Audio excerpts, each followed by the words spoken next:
मी रेखाच किचनमध्ये आपणा सर्वांचं खूप खूप मनापासून स्वागत। दुर्गे दुर्गट भारी तुझविन संसारी, अनाथ नाथे अंबे करुणा विस्तारी, वारी वारी जन्म मरणाते वारी, हारी पडलो आता संकट निवारी। ही आरती ऐकून तुमच्या लक्षातच आले असेल की आजचे व्हिडिओ कशाचे असणार आहेत। जिच्याशिवाय आपण संसाराची कल्पनाच करू शकत नाही ती आदिशक्ती दुर्गा, अनाथांना तारणारी शक्ती देवी, कुल स्वामिनी, महिषासुर मर्दिनी, अष्टभुजा नारायणी अशा विविध रूपात ती पूजली जाते। अशा या अंबेचा उत्सव म्हणजेच दुर्गा उत्सव म्हणजेच नवरात्र आम्ही आमच्याकडे कशा पद्धतीने साजरा करतो हे आपण आज पाहणार आहोत आणि जाणून घेणार आहोत। यामध्ये नवरात्र, घटस्थापना, अखंड नंदादीप, मंगल कलश, वेदिका याबद्दल थोडक्यात माहिती जाणून घेणार आहोत आणि पूजा अर्चा, पूजेचे साहित्य आणि इतर कोणकोणती तयारी, कशी पूर्वतयारी करतो हे आज आपण पहिल्या भागात पाहणार आहोत। या अगोदर आपण गुढीपाडवा, गणेश उत्सव हे सण आम्ही आमच्याकडे कशा पद्धतीने साजरे करतो हे आपण जाणून घेतले आहे आणि पाहिले आहे। उत्सव साजरा करूया नवरात्राचा, तेजोमय प्रकाश नंदादीपाचा, घेऊया आनंद रास गरबा भोंडल्याचा, रुचकर लज्जतदार पदार्थ रेखाच किचनचा। जय जय जगदम्बे माँ शेरावाली, भर दो आज मेरी झोली खाली, सुनो माता काली।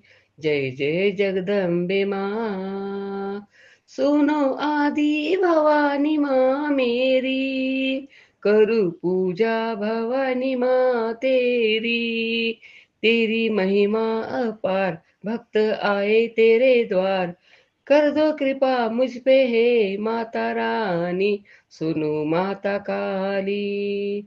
जय जय जगदम्बे माँ। श्रावण महिन्यापासून सण उत्सवांचा परमोच्च बिंदू म्हणजेच अश्विन महिना। अश्विन हा पावसाळ्यातील शेवटचा महिना। हस्ताच्या सरी कोसळतात, आजूबाजूची हिरवीगार सृष्टी पाहून मन प्रसन्न होते, निसर्गाच्या सौंदर्याचे उधळण पाहण्यात वेगळाच आनंद असतो। अशा वेळी शरद ऋतूचे धरणी मातेबरोबर आगमन होते, वातावरण आल्हाददायक असते। आपल्या भारतीय संस्कृतीमध्ये अनेक सण उत्सव मोठ्या उत्साहात आणि आनंदात साजरे केले जातात। त्यापैकीच देवीचा हा सण उत्सव म्हणजेच नवरात्र भारतात सर्वत्र मोठ्या उत्साहात साजरा होतो। आपल्या लाडक्या बाप्पाच्या सण उत्सवानंतर पितृपंधरवडा आणि यानंतर नवरात्र, देवीच्या या उत्सवाची आम्ही अगदी आतुरतेने वाट पाहत असतो। आता आपण आपल्याकडे सण उत्सव साजरे करण्यामागे शास्त्रीय दृष्ट्या काय अर्थ आहे हे जाणून घेऊया। सण उत्सवाच्या निमित्ताने घरी पाहुणे रावळे, नातलग येतात, मित्रपरिवारही असतो। त्यामुळे सणाच्या निमित्ताने आपले घर भरून जाते, सर्वजण एकत्र येतात, भेटतात, सुखदुःख वाटून घेतात, आनंद उत्साह वाढतो, प्रसन्न वाटते। सण उत्सवामध्ये सर्वजण खुशाल राहा, मिळून मिसळून राहा, 4 दिवस एकत्र येणं, गुण्यागोविंदानं राहणं हे असेच वातावरण आमच्याकडे सध्यासुद्धा आहे। त्यामुळं मला बालपणीचे दिवस तर खूपच आठवतात। माझे बालपण एकत्र कुटुंबात गेले, एकत्र कुटुंबात लहानाची मोठी झाले। आजोबा, आजी, 3 काका, वडील, 3 काकू, आई आणि चुलत सख्खे मिळून 9 भाऊ, 7 बहिणी आणि मी, आम्ही 8 जणी। आता तर भाचे भाच्या या सर्वांमुळे गोकुळच नांदत आहे। चुलत सख्खं असं काहीच नव्हते आणि नाही। जे तुझं ते माझं, मग ते खेळणी असो किंवा एकत्र खेळणं असो किंवा खाणं पिणं असो, सर्वच गोष्टी एकमेकांशी शेअर करायच्या आणि केल्या जातात। वादविवाद पण फक्त व्हायचे, पण ते फक्त 5 मिनिटे रुसवाफुगा असायचा, कट्टीबट्टी व्हायची, परंतु एकमेकांची काळजी घेणं, विचारपूस करणं यामुळे आपुलकी जिव्हाळा वाढतो आणि सध्या देखील आहे। हाच तर सण उत्सव साजरे करण्यामागचा मूळ उद्देश आणि हेतू आहे।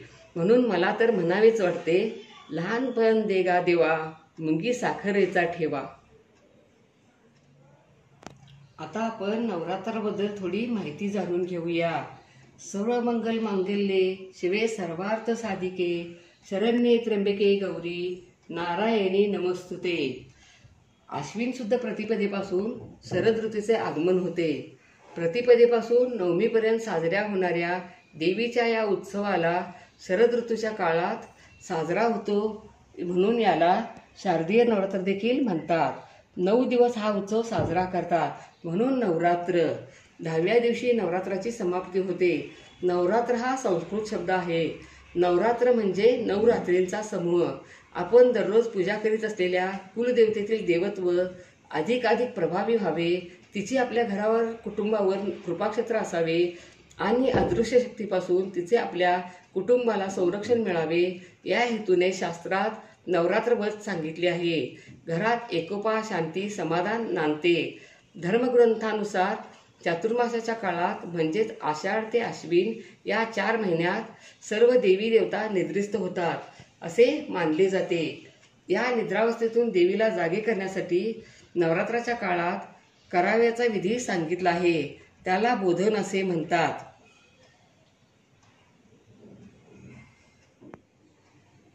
आता आपण घटस्थापना, नंदादीप, पूजा अर्चा करण्यासाठी कोणकोणते साहित्य, वेदिकेसाठी कोणकोणते साहित्य लागते आणि पूर्वतयारी काय काय आणि कशी केली आहे हे पाहूया.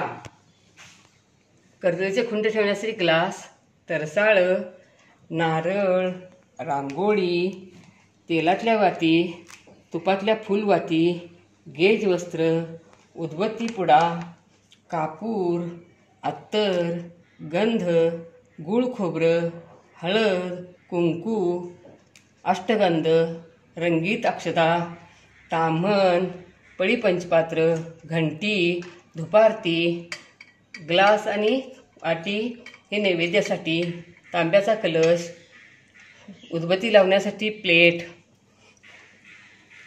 देवीसाठी सौभाग्य अलंकार, पाटावर अंतरायला लाल वस्त्र, जोगवा घेण्यासाठी सूप, ओटीचे साहित्य यामध्ये सुपारी, गहू, खारीक, खोबरं, हळकुंड, हळदी कुंकू, नाणी, धागा याला कलवा म्हणतात, देवीचा मुखवटा, देवीसाठी साडी आणि खण, निरांजन, चातुर्मासाचं दुर्गा सप्तशती वाचायला वगैरे पुस्तक, अखंड नंदादीप लावण्यासाठी मोठा दिवा, तेल, वेगवेगळ्या प्रकारची फुलं, 5 प्रकारची फळं, काळी माती, सप्तधान्य, पाट, मातीचं पसरट भांडं, मातीची 2 कलश, यापैकी एक चांदीचा कलश असला तरी चालतो, कर्दळीचे खुंट, केळीचं पान, आंब्याची पाने, नागवेलीची पाने म्हणजेच विड्याची पाने, दुर्वा, आगाडा, तुळस, टोपली,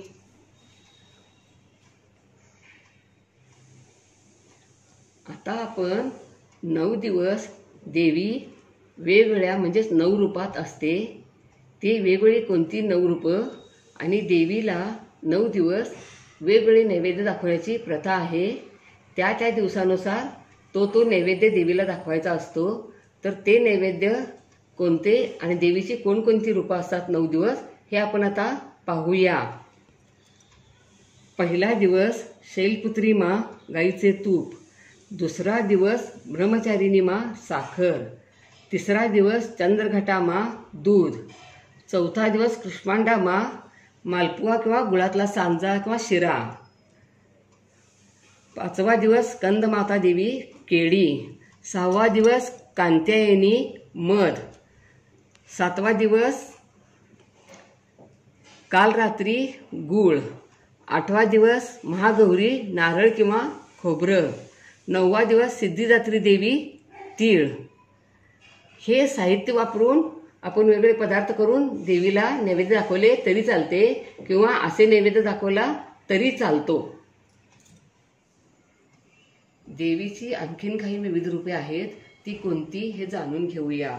आसुरी शक्तींचा प्रकोप जेव्हा वाढतो तेव्हा दैवी शक्ती जागृत होतात आणि आसुरी शक्तींशी युद्ध करून त्यांचा नाश करतात. दैवी शक्तीचा विजयाचा उत्सव म्हणजेच नवरात्र. हिंदू संस्कृतीमध्ये देवी हे शक्तीचे प्रतीक मानले जाते. बाह्यतः अग्नितेजाने तळपणारी तेजस्विनी असे देवीचे स्वरूप पुराणामध्ये स्पष्ट केले आहे. उमा, गौरी, पार्वती, जगदंबा, भवानी ही देवीची सौम्य रूपे आहेत.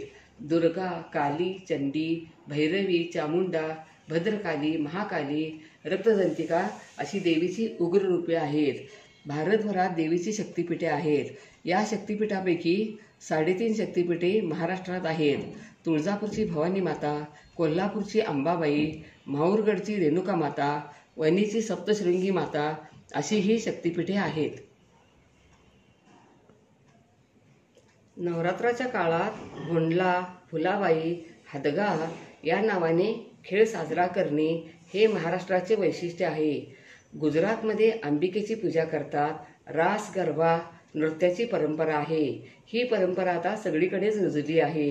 बंगालमध्ये दुर्गोत्सव देवीच्या उग्र स्वरूपाचे, कालीमातेचे आणि सरस्वतीचेही पूजन होते. महाराष्ट्रात नवरात्र उत्सवाचे पूर्वापार चालत आलेले स्वरूप कौटुंबिक आहे. परंतु अलीकडच्या काळात हा उत्सव गणेश उत्सवासारखा सार्वजनिक स्वरूपात साजरा होऊ लागला आहे. आता आपण घटस्थापना करतो हे कृषी संस्कृतीशी कसे निगडीत आहे ते जाणून घेऊया. आश्विन शुद्ध प्रतिपदेला घटस्थापना करून देवीच्या नवरात्र उत्सवाला सुरुवात होते. घटस्थापना करताना वेदिका म्हणजे शेतातील काळी भुसभुशीत माती आणून एका टोपलीत किंवा पत्रावळीवर किंवा केळीच्या पानावर झाकणीमध्ये पसरायची. माती पहिला सुरुवातीला पसरताना 2 इंच पसरायची. नंतर त्यावर धान्य घालायचे आणि नंतर त्यावर पुन्हा मातीचा 1 इंचचा थर द्यायचा. धान्य आणि माती एकत्र मिसळून पसरायचे नाही. नंतर त्यावर कलश ठेवायचा. पाणी एकदम जास्त घालायचे नाही. पाणी थोडे थोडे घालायचे. पेरलेले धान्य 9 दिवसात अंकुरते. हे समृद्धीचे लक्षण मानले जाते. घरात पेरलेल्या धान्याची चांगली वाढ झाली तर शुभ संकेत मानला जातो. शेतीचा पुढचा हंगाम चांगला जाईल याचे ते सूचक मानले जाते. आश्विन महिन्याच्या सुमारास शेतात पिके तयार झालेली असतात. त्यामुळं शेतकरी राजा तर अगदी आनंदी आणि उत्साही असतो आणि सर्वत्र आनंदाचे आणि उत्साहाचे वातावरण असते. नवरात्र उत्सव साजरा करण्यामागे पुराणात एक कथा आहे. ती जाणून घेऊया. पृथ्वी तलावर महिषासूर नावाच्या असुराचा प्रकोप वाढला. मनुष्यजीवन दुस्सह्य झाले. तेव्हा सर्व देवांनी आपल्यामध्ये असलेल्या विविध प्रकारच्या शक्तींचा समुच्चय करून त्याचे दैवतीकरण केले. हीच दुर्गा होय. दुर्गेने महिषासुराशी युद्ध करून त्याचा वध केला. हे 9 दिवस युद्ध चालले. देवीच्या या विजयाचे प्रतीक म्हणून नवरात्र उत्सव साजरा केला जातो. 9 दिवस देवी दुर्गा 9 अवतारात असते. शैलपुत्री, ब्रह्मचारिणी, चंद्रघटा, कुष्मांडा, स्कंदमाता, कांत्यायनी, कालरात्री, महागौरी, सिद्धिदात्री अशा 9 रूपात देवीची पूजा बांधली जाते.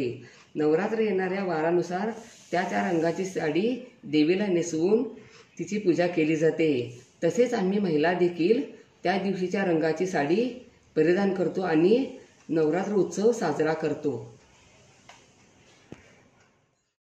Don't forget to like, share, comment and subscribe. Hit the notification bell ting to get the notifications whenever we upload the new video. Stay tuned for healthy, homemade and tasty recipes every week. Thank you.